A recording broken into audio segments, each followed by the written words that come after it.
There is one piece, a very important piece that is missing out of the Nancy Guthrie investigation case.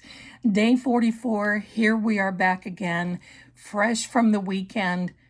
And what is happening now? Many influencers are leaving to just catch a breath, go home, take care of things, and they're going to be coming back. But this very important piece I want to talk to you about. But before that happens, let me revisit this dream that I had. Pardon me. And I'm actually calling it a remote viewing. One of the reasons that I wanted to bring this back up is because many of you are like, oh, there's Nancy, she's reunited with her husband. No, my darlings, that's not about this. And I wish it were that romantic, and it is not. This is all about the taking, abducting. If you heard the noises coming from Nancy during this time, you would understand that she's not reuniting with her husband. As I meditated on this a little further and remembered that the heart is like this, the heart was to the side. It was red and distressed, and there was a lot of distress there. But then many of you sent me this still and photographs of Brian Etten standing in front of Nancy's home. And wow, I got a few chills because that happened after I made this video. And many of it happened after I made this video. So I just wanted to make it clear on this day 44, this was not about Nancy reuniting with her husband and being shown the way no. When I have these type of remote viewings, I ask not to see the violence. And this is what I will get. Because I don't ask to see, well, someone's reunited. That's not a part of this. It would be spiritually nice, but remember, we have to remain grounded in this. So what I want to talk to you today on day 44 of Nancy Guthrie.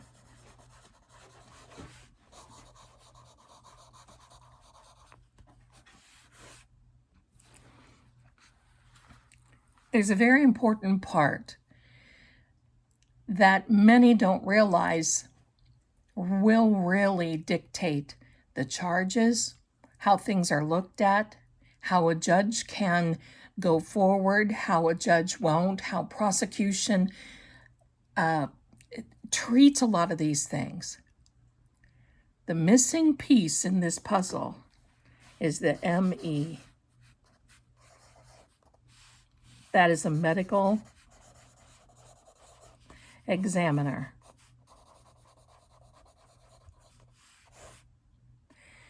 Now, why is it so important? Well, because when you look at an influenced, I'm going to say prosecution, it doesn't make any difference because it all comes down to what the medical examiner has to say.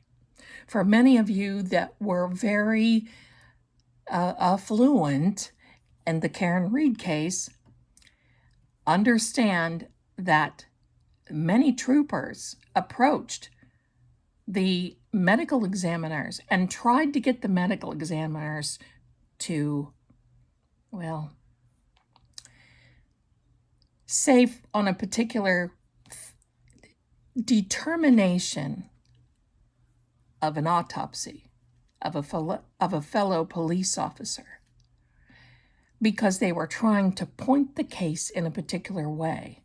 A medical examiner's place is not that. It is for determining many, many factors. When there's an investigation like this, consistency matters. And it matters in medical examination determinations. A medical examiner has to determine based on conclusions, strictly medical and forensic evidence. If you want to know why this case seems like it's taking so long, if you want to really think about what's missing, it's the medical examiner. Why? Because Nancy is missing. Because when you have a body, my darlings, a body holds critical evidence. It can hold bullet fragments. It can hold trace fibers or hair. Definitely all the DNA, and that's why that's so important. Toxicology reports. It can hold internal injuries. It can do all kinds of different things. And especially time of death indicators. And quite frankly, time of death can be measured by the temperature of a body, usually within maybe an hour or two. The medical examiner can actually establish whether a death was intentional or accidental. It can determine injuries such as was something used against that person, or what really was the method, including a fall. Was it blunt trauma? There's many things like that. Whether the timeline matches a suspect's opportunity. So, say for instance, early on, and even now, if we had a body even now, and I know that sounds morbid, but I'm talking in generalities here. But if we had a body even now, they could match it up with this timeline that they have based on the indicators from the body. See, the body is a very miraculous thing, and it holds on to a lot of these things like evidence.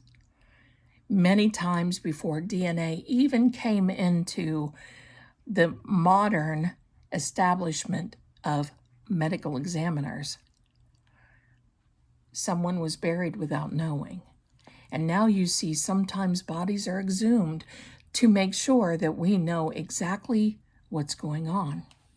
You know, injuries on the body help investigators reconstruct how a death occurred. I'm not saying that Nancy is.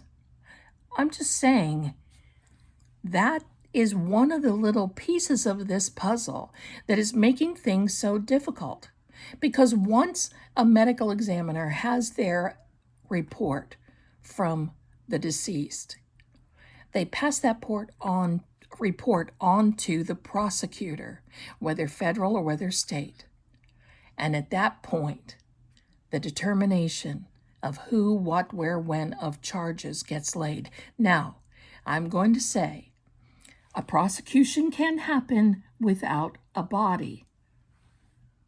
And I've seen it happen many times. And it used to be a rare thing, no body, no prosecution. Well, that's not the case anymore. They base it on two things: circumstantial evidence and expectation bias. Well, two things, yes, circumstantial, but expectation bias and confirmation bias. Can you confirm that this person was in this general area at this specific time? Yes, okay. Expectation bias. Well, is this guy a smoker? Yes. Did he lay his cigarette down in a general area of the body at a particular time? Yes. Okay. Then if you expect that, then you're going to expect a lot more. That's a slippery slope to go down, and it's very hard. But I've seen prosecutions try cases and they win. Now, here we have a legal challenge. The prosecutors must prove two things without a body. They need to prove, number one, is Nancy actually gone? Number two, whatever happened to her criminally. Now, we understand, we see what we have here before, and that is expectation bias. And what else? Put it in the chats, because I know you're listening. The fact of the matter is, The examiner is one of the most powerful people in an investigation. They can make or break a case.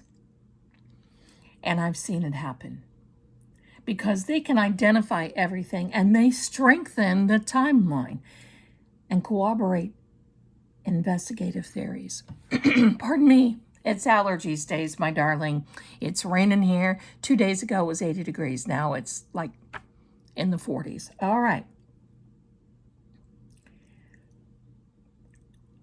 When there is no body and no real evidence, which I don't really feel. I mean, they've sent DNA off, familial DNA. They've sent all kinds of different things. They've sent genealogy. They've sent this. They've sent that. But when there's no body, investigators have to build their case without the most important and powerful piece of evidence that they normally rely on. That's why it's so difficult, my darlings. Everybody's like, why? Well, this is why. You need a medical examiner to step in, that ME. And listen, I've seen some tough cookies. I've had 2 instances in my career, 2 instances of going into, yes, a morgue, yes, talking to an ME, not seeing a body, that's not my place. But talking to an ME and actually her questioning me 2 times, not the same one, 2 females I met. And you want to know the truth? No shade on the men, but it is the female in medical examiners that I have seen that are the most, I'm going to say, how do I want to say this nicely? They are the most intricate researching people that I've ever seen.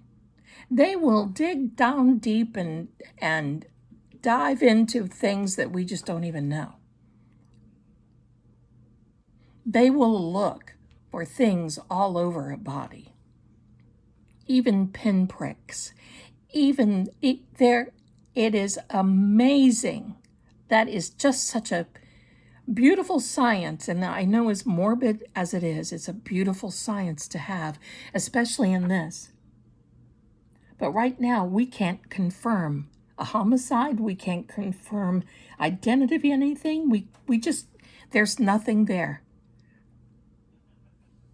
And without anything there, what do you have to go on? Because, quite frankly, I think the perps have split. I think that they have split. They're gone. That's what I get. I think that the perps have split, and with no Nancy, I'm not going to say body, I'm going to say no Nancy. This is going to turn into a 3-ringed circuit or circus. So my darlings, what I'm going to say here too is it's very important to understand and know that there are classifications. I'm going to write them down. There's classifications of the manner of death. It's just you never know when you have to refer back to this. Let me get rid of these little fellows. All right. The first one is natural. Did someone just expire naturally? You know, just no foul play, no reason, natural. Number 2, was it an accident? Did you accidentally get hit? Did you there was a prank, I believe, in Georgia by some high schoolers that they had an accident and their teacher unfortunately passed away. And they were going to charge these, especially this one who was driving the truck, who inadvertently ran over the teacher. Very sad situation. It was an accident for sure. And it was the wife of the teacher that went to the prosecutor and said, you're going to not prosecute these kids. It was a prank. They didn't mean to, and they dropped the charges. That right there is unheard of. So then there's the third one. You know the name of this. I'm not going to put it down here, and it is self. You know what that is. Number 4 is this, homicide. So there we have 4. Now this is the tricky one, my darlings, because sometimes a body can give you conflicting evidence. In the Karen Reed case, I believe that there was one indication on a death certificate. Forgive me if I'm wrong. I know that you'll all correct me, but I've been seeing a lot of cases, and who knows, one runs into another. But what is the last one? Undetermined.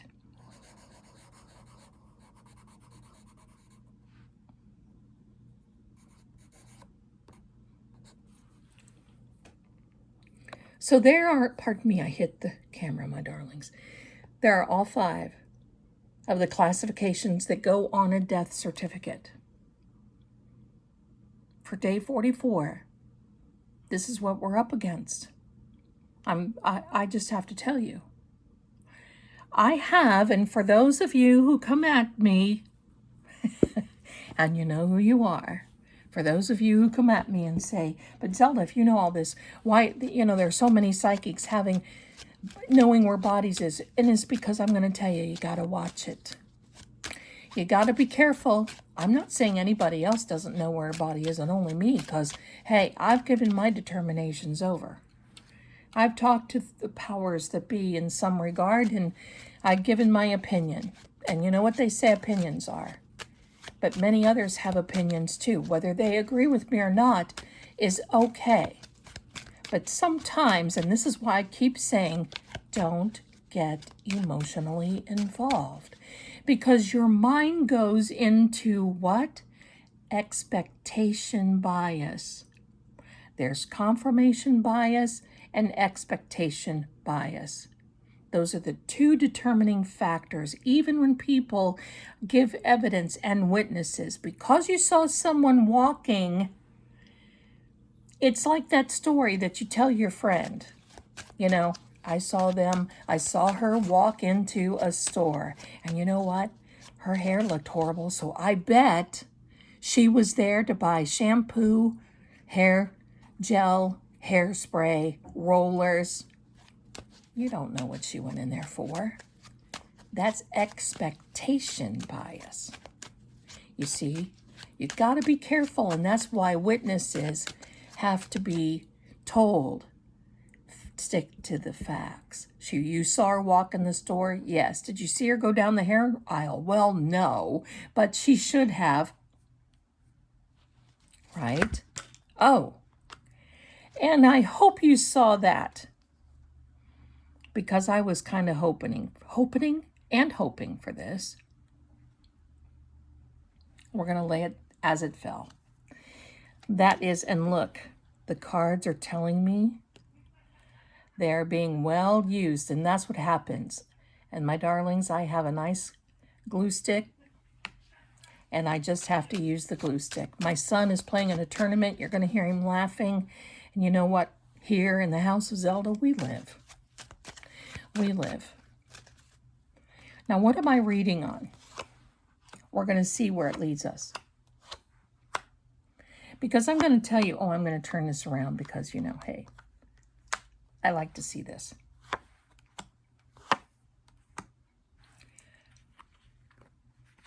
Because sometimes all I need, and I think I'm going to make that video for True Oracle today, but sometimes all we need, my darlings, or all I need, is a Cartomancy deck. It tells more for me than what meets the eye. That's Nancy.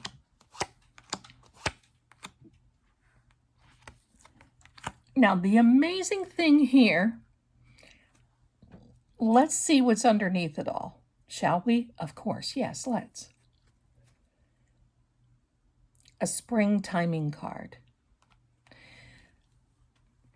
We are really just days away from spring. We are 4 days away from the end of Mercury retrograde where it goes direct. Then we have this little thing called a shadow period where you feel like you've just been hung over, right? And you don't know what it is. Well, that's Mercury. But we now have the spring equinox coming. And that is telling us there's a lot happening. There's a lot going on. And when there's a change, see, we already had the clocks change in this. That makes a difference. We've already had an eclipse. We've had Mercury retrograde. We've had 2 full moons. There's many, many, many things. And yes, my finger has pencil on there. Okay, so I do wash my hands. Here's the interesting thing. Let's pull these down. Now, in generalities, I'm asking about Nancy. Oh, I better get Moisha out here. Yes, and I will be making this. And I just want to say this is sacred. And thank you again to Judy for sending this to us. This is Moisha. He is a Torah pointer. Look at him go. And I will be making a whole video on him for your enjoyment, because I'll tell you, once you know, these are fantastic. So this right here, this card here, this is your timing card for spring. But it's also about new beginnings. It's also about finding something new and a new pathway to come about. But who is this person over here?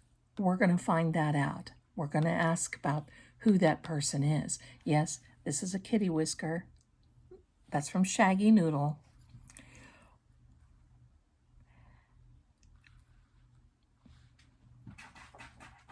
See, this woman is connected to money. Right here. Just a minute. Sam Miami is in the background scratching. I'll be right back. Filled with energy. So this card here is intriguing in itself. This 9 of clubs. Now this 9 of clubs tells me not only is there a concern for money from this person. See, and I'm going to go this way too.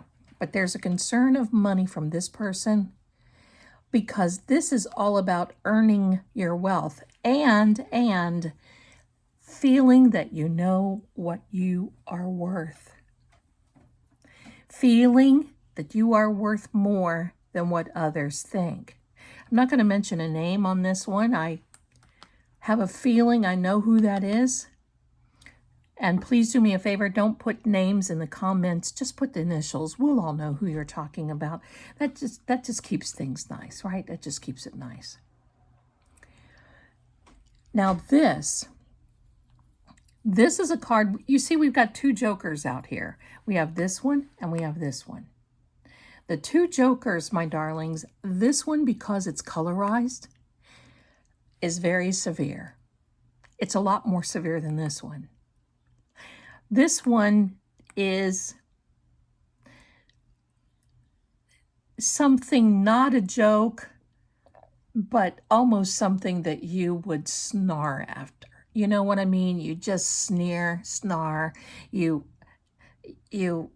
make a face, you raise your eyebrows because it's just that borderline.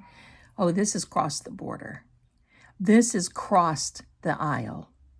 This card right here is all about holding secrets. So this tells me that this person right here has a concern with money because she feels like she's worth a heck of a lot more. And she's holding in a lot more than what anyone will know.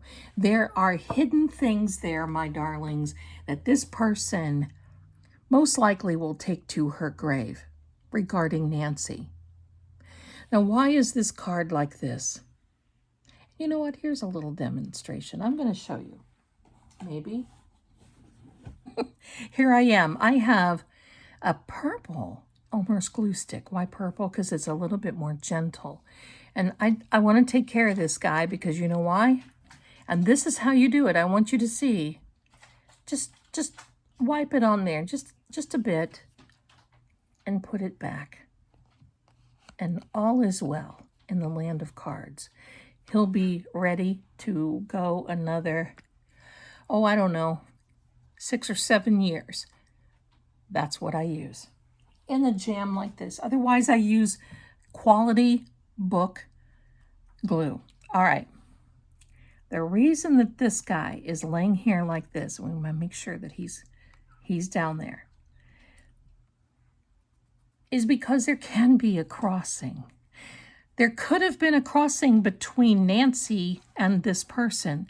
There could have been something that was not on the level. Do you get it? It wasn't straight as an arrow. It wasn't on the level. What was happening between this woman and Nancy? Because Nancy came out in this whole pile. Well, let's see.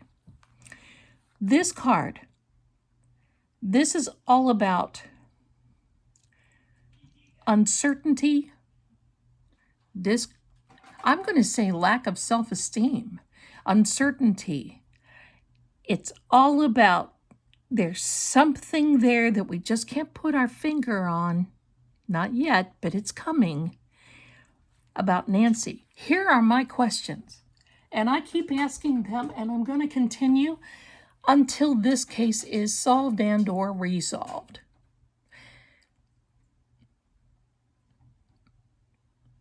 What was the agenda for January 31st? What was that agenda? What was the agenda? What? I'm going to try to find something for you. Stay to the end of this video, please. If I can find it, I'm going to put it there. But stay with me because this agenda, well, these two cards came out. This one came out. This one, who represents Nancy. Why does she represent Nancy? Because she is a heart. She is the heart of the home. She was the domestic goddess. She was all of that and then some. She's the mama. She's the monarch. That's how that works. Even though this is a water element, I'm not using the astrology or the elementals. I'm using, or the elements rather, let's get that. The elements, I want to use the property of the card. The property says she's the domestic goddess. That's the way it is. But there was some difficulty and even perhaps uncertainty and tension, frustration wrapped around this one.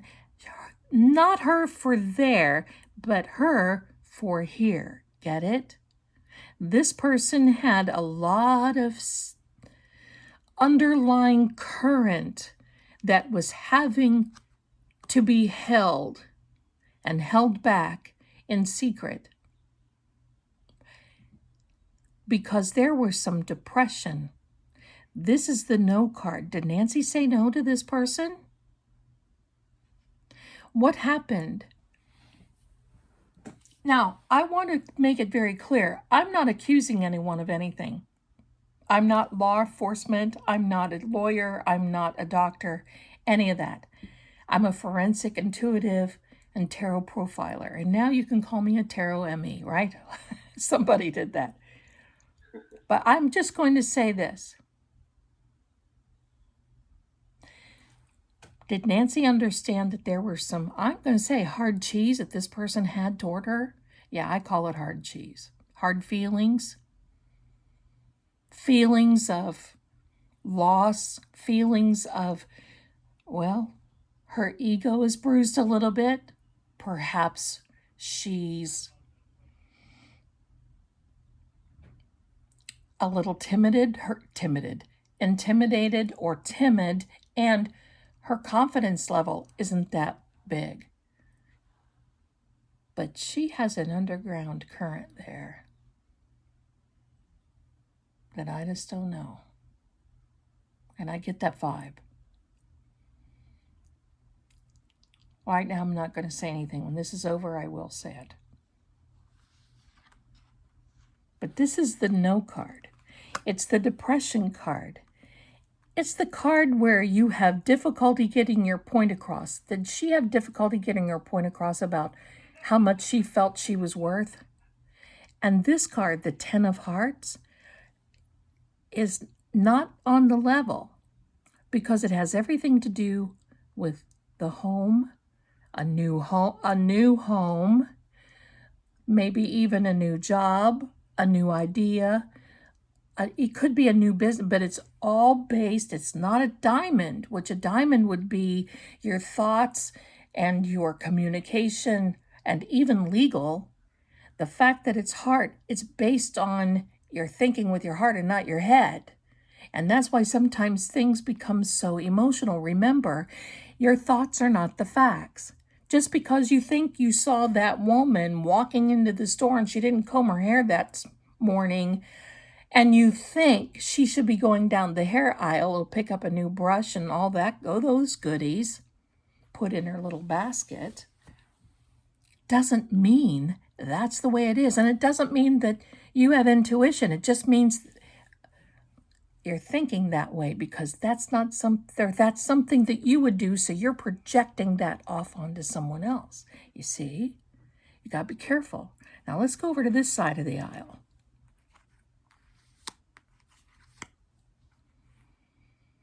There's a particular fear coming, you see, because the reading goes this way.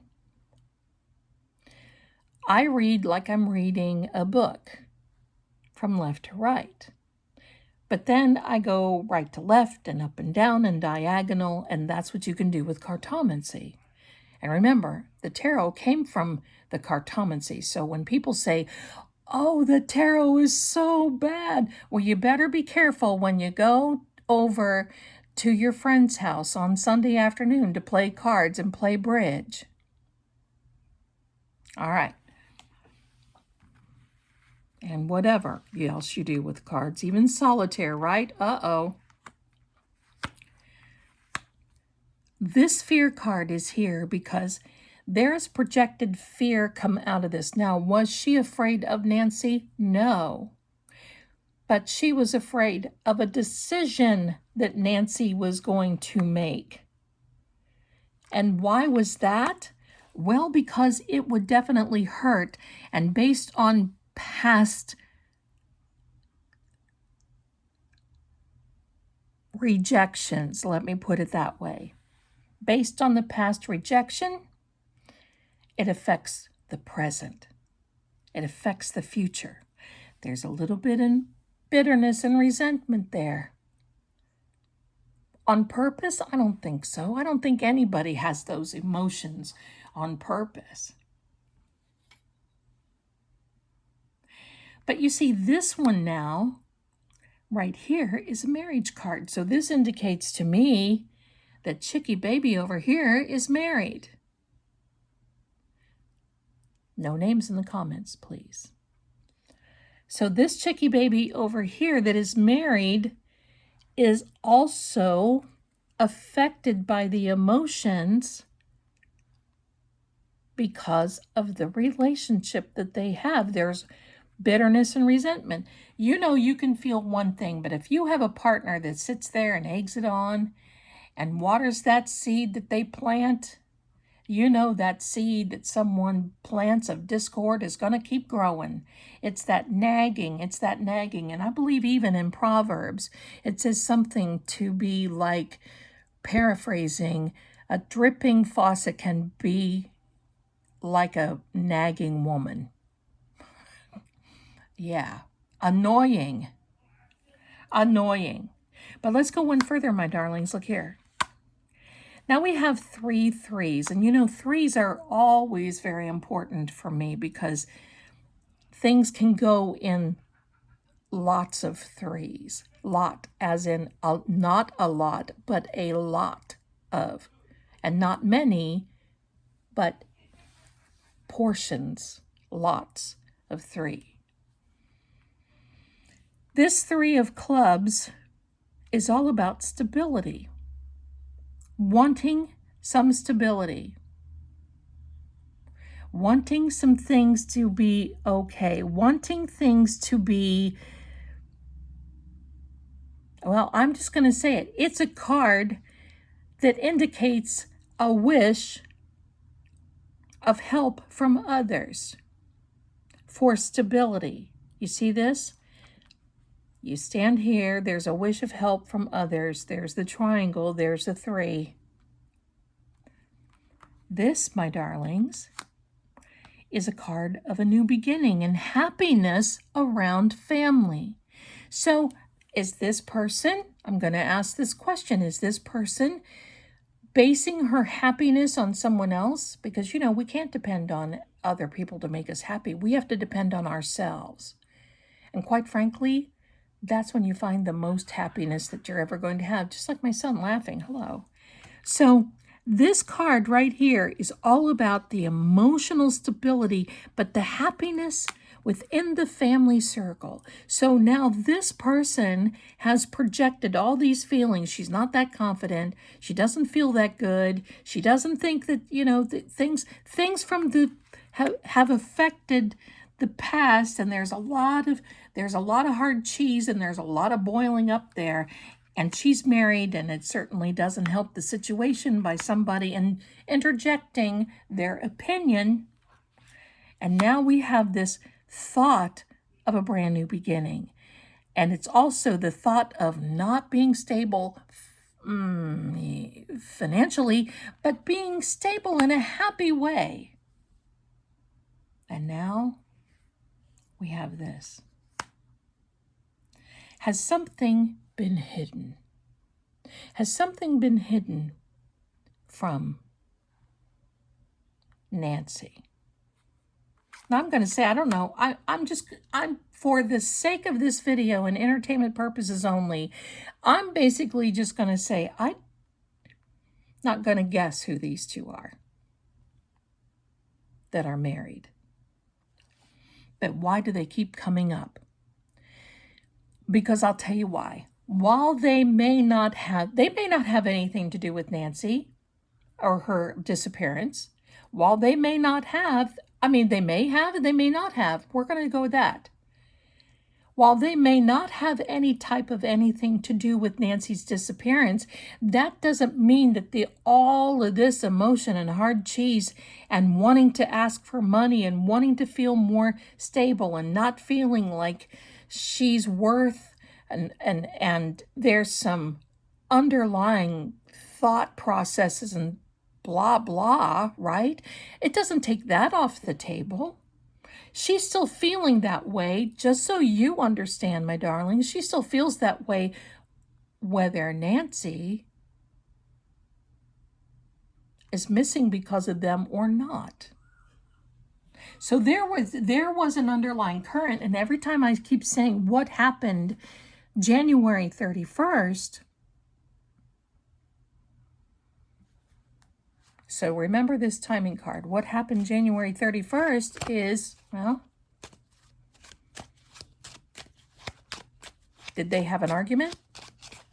Did they think? Listen, if this were me, and maybe I'm just going to say this, at the end of the night, it's my mom's birthday that we're celebrating. Let's just say this. I wouldn't make well, I'm sure she didn't make, but I just wouldn't ask my husband to take her home. I would ride along with her. I would kiss her goodbye. Good night, Mom. Have a good night. We had such a great time. I love you. I don't know. See, that's expectation bias. And that's why I keep asking it as a question. And that's why I keep saying it, if it were me, because I don't know.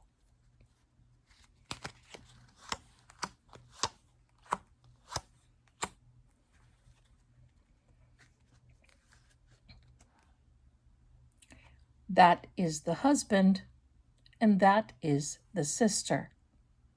Why does this show up as the husband? Because he is a dominant male.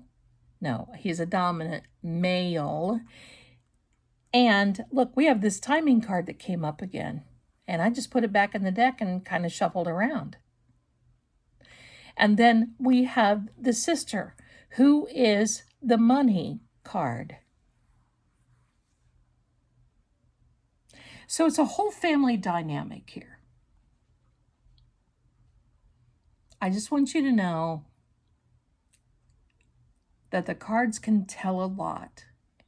And going back to not having an ME, it's literally crippled to this case. It'll eventually get done, but it cripples it because now a judge just can't go in and sign anything. It takes a handful of people. It takes a network. It takes the medical examiner working with a prosecutor, with the sheriff, with the judge. And the judge will have to determine, is there enough for me to sign a death certificate without a body? And he will consult with the prosecution and maybe sort of kind of even consult with the medical examiner. I don't know the medical examiners from Arizona, but I knew in other states they have a huge, great big input.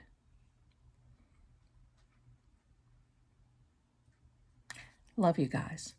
I'll see you soon.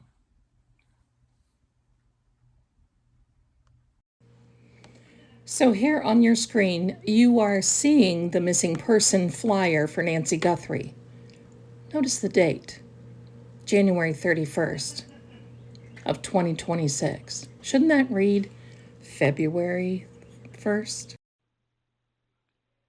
Just one more thing to put on the list of suspicions. Let me know what you think in the comments.